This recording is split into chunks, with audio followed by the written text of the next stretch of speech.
మరికొద్దిసేపట్లో counting ప్రారంభం కాబోతోంది.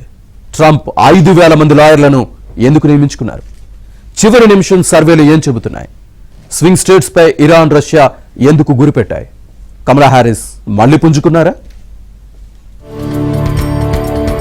కూడా డెమోక్రట్లు, రిపబ్లికన్ల మధ్య హోరాహోరీ పోరు తప్పదని తేలింది.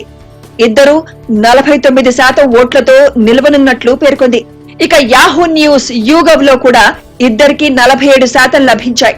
మార్నింగ్ కన్సల్ట్ తుది సర్వేలో కూడా కమల 49% ఓట్లు సాధించనుందని పేర్కొనగా, ట్రంప్ హత్య చేస్తే వారికి మరణదండన విధించాల్సిందేనని అభిప్రాయపడ్డారు. కమలా హ్యారిస్ కూడా జోరు పెంచారు.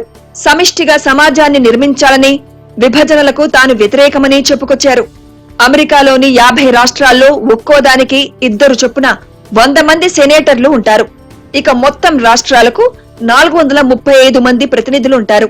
సాధారణంగా వీరితో సమానంగా ఎలక్టోరల్ సంఖ్య ఉంటుంది. కానీ రాజధాని వాషింగ్టన్ ఉన్న డిస్ట్రిక్ట్ ఆఫ్ కొలంబియాకు కూడా 3 స్థానాలను కేటాయించారు. దీంతో మొత్తంగా ఓట్లు 538కి చేరాయి.